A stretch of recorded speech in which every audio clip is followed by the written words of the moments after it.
Let me ask you guys, just seeing as how Rick mentioned, both you guys were Louisiana Monroe Warhawks, right? How did both of you kind of make the decision to make the move from down there to Springfield? To start off, I kind of wasn't having what I wanted kind of at ULM, and it was a great school. I love the place, but I decided I needed to make a change and make a move, and I saw Missouri State. I got the offer. I came and visited, and I knew this is the place I needed to be. This is the place, the coaching staff that I could play for, and a place where I want to contribute to the winning culture here. And to piggyback on what he said, Tavier was basically like another recruit for me. Basically, like he was already here a year, so he transferred before me. We got a new coaching staff at ULM. And I was just looking for new opportunities, a new change, a new setting. And when I hit the portal, Missouri State jumped on it immediately. And Tavier piggybacked on that. He helped in that process, just made it feel like home, honestly. Tavier, you just talk about when you knew about Todrick's injury and when you knew it was going to be you. I mean, what was the timeline like, and how did you get yourself prepared to have such a great game like that? When it initially happened in the game, I thought he had just rolled his ankle, and it was nothing really too major. But as the week came by, I think it was Sunday, we realized that it was something going on with his knee.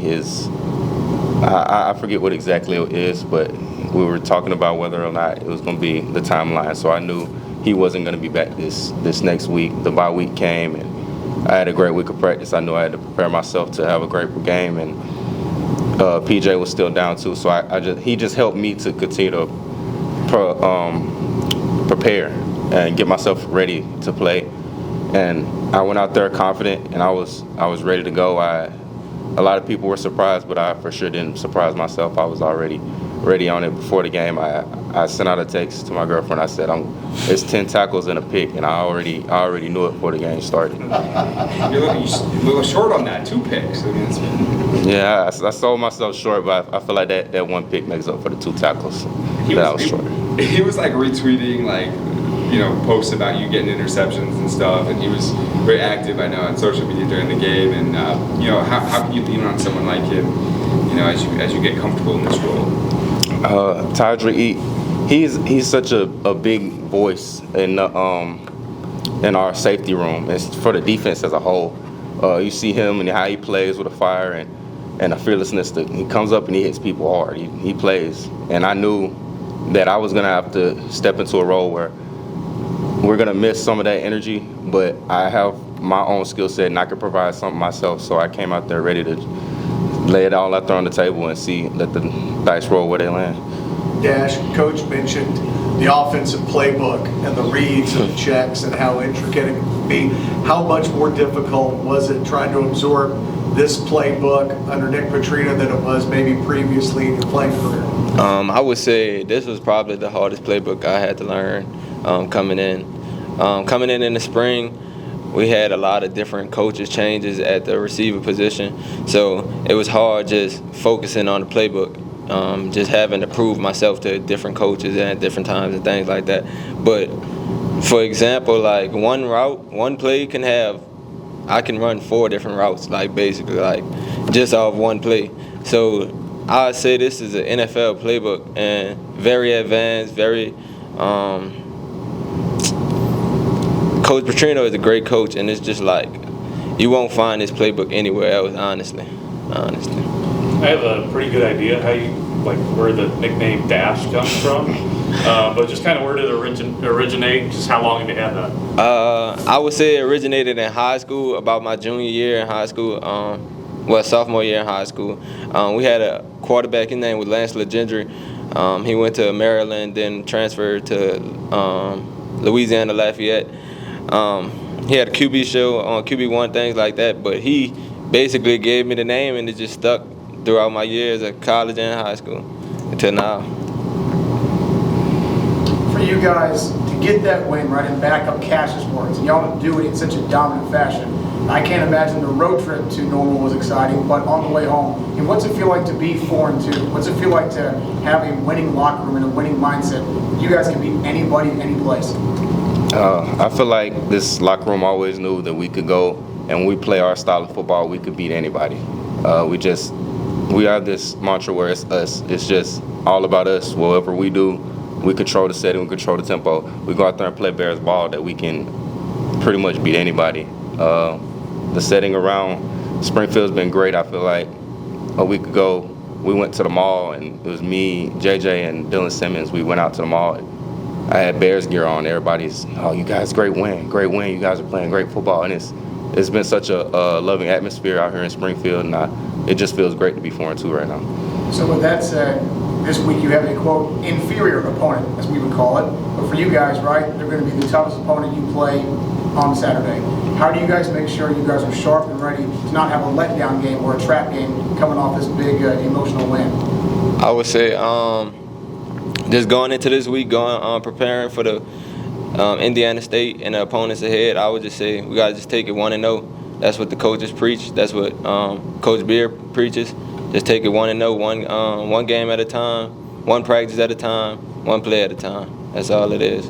Okay, respectfully, that's so boring. But, right, it's right, but it's so important to keep telling yourself that. Definitely. Why, even though it's so boring, right? It's like eating the same oatmeal every day for breakfast. It is. Why, even though it's so boring, it's so important to make sure you guys take to heart and do that? It can for sure get monotonous, but even on the sideline when we were out there, the defense, we were winning, getting them out 3 and out, getting stops over and over again. Darian Smith was over there. He was saying, "Man, don't get tired of doing things right. Don't get tired of being successful, doing things right over and over again. That's what helps you be successful." So it may seem like it's a boring answer, but that's exactly what we have to continue to do to continue to win games. And what's it like working under Coach Scott, right? I mean, he's the brother-in-law of your head coach, but obviously what the work that he's put in with you guys, the work you guys are learning is working wonders. What's it like being coached by him, and how does he put you guys in the right place to be successful? He comes up with a great scheme every week, man. He tells us how we're going to do it, what we're taking away from this team, what we want to stop and make them basically play left-handed. We want to take away their best things, their best plays. Whatever they like to do, we want to take that away and make them play on our terms. And we always have a great plan, especially a lot of those third downs. We come out with new packages, new plans, and we show them a new look. And a lot of times that flusters other teams. They don't know what they're seeing. But I feel like playing under Coach Scott, he always puts us in a great position to make plays each and every week. Can you talk about what it's like being on campus homecoming week, going for your 5th straight win? What are you most looking forward to about all the festivities this week? Football game, man. That's our one job. I'm about to say that's our one job. Yeah. We win the football game, then homecoming is complete. That's the biggest attraction for homecoming. Everybody wants to see the football team win. So, coaches, for both of you, just on film, have you seen much of Indiana State yet? And if so, I guess what have you seen from their offense and what have you seen from their defense? I just got a class. I haven't got a time to take a deep dive into them yet, but I'm excited. I know that they have a lot of skilled players over there that can make plays, and we're excited to just go in there and come out here on homecoming, play our style of football, and potentially get a win. Like what he said, just got out of class not too long ago, but I just know that the coaches have already dived into the film, especially my position coach and Coach Petrino definitely dove into the film, see what we can exploit on the defensive end. But honestly, I just feel like nobody can stop us on offense. So we got with Jacob Clark playing at the high level. He's been playing three Missouri Valley Conference Offensive Players of the Week. Like, I just feel like it's unstoppable right now. Dash, how good is he? Just as you've seen him, it seems to be getting better and better each week somehow. Yeah, he's definitely getting better and better every week. He's like a coach on the field, basically. Like, he knows everything the O-line has to do, every route that the receivers have to run, everything the running back has to do. Like, he's basically like Coach Petrino on the field, but just 6'5" and can run and can throw the ball. Like, that's all it is. Dash, right? We talk every week with Coach Beard about what the offense can do to maybe generate more rushing yards, try to establish the run, which can open up the pass. Yeah. But that's not stopping us. I mean, between, right? You, Hunter, Lance, Devontae. I mean, you guys have so many, James Blackstring, you guys have so many weapons now. Do you guys take pride maybe in the fact that even if y'all can't run the ball well, hey, somebody's going to be open? Well, Going into this week, I feel like the receivers definitely put the game on their back. Like we pressured ourselves a lot during practice, especially with the bye week and having another week to prepare. But we just knew that we would have to carry this game. We knew that they would come to try to stop the run, stop Jacardi, stop Jade and Bex. But we knew that Jacob would open up the field, find us when he needed to find us, and we'll just make plays from there. Catch the balls that were thrown to us, and the rest is history.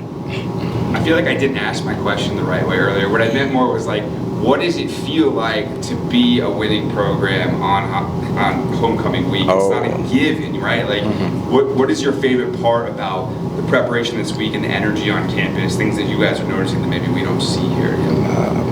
It's just the energy around campus right now. I feel like no matter what the day looks like, no matter what the weather's like, that the sun's shining. It's a beautiful day. We just woke up. We're 4-2. We're ready to go and play ball, kick the door in, and just go take and play Missouri State ball.